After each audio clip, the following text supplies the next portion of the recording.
This is Army Secretary Dan Driscoll, and this truck he's riding in is a new infantry squad vehicle, or ISV.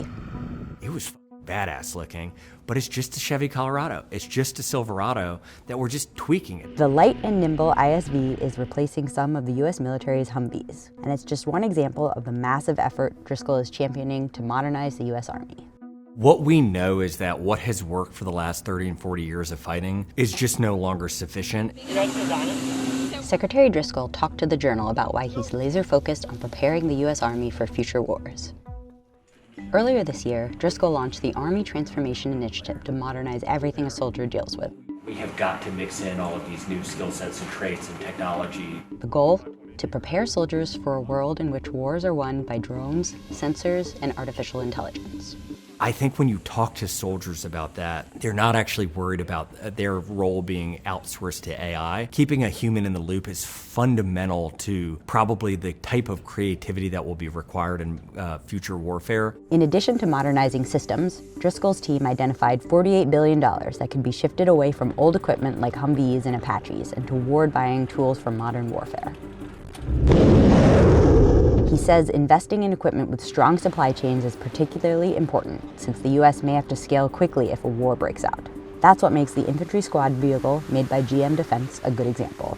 What's so amazing about the ISV is you actually can just go to a GM or Chevy dealership for 80% of the parts. In a perfect world, what the future looks like is 90+% of what we're buying is commercial off-the-shelf solutions, and we are tweaking only what is exceptionally necessary.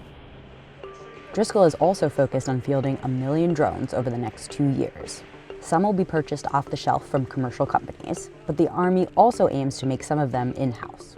The two pilots are talking, hey, I see this, where is it? We are launching something called Sky Foundry, where we will actually manufacture a lot of our own drones. The 101st Airborne Division has an exquisite design that was designed by soldiers. They can 3D print it. A trained soldier can put it together in 20 minutes. While there are concerns that some commercial drones are immature and unproven on the battlefield, Driscoll says that the private sector is good at developing and vetting technology, and that the need for drones will only continue to grow. Anybody paying attention to Ukraine knows that warfare has changed. Every single city is exposed, every single country is exposed, and one of the best ways to take down a drone threat is with another drone. Other Army transformation efforts include partnering with industry to increase the Army's compute power, leveraging nuclear microreactors to power bases, and building out a data layer that will use AI and machine learning to help soldiers identify and defeat threats.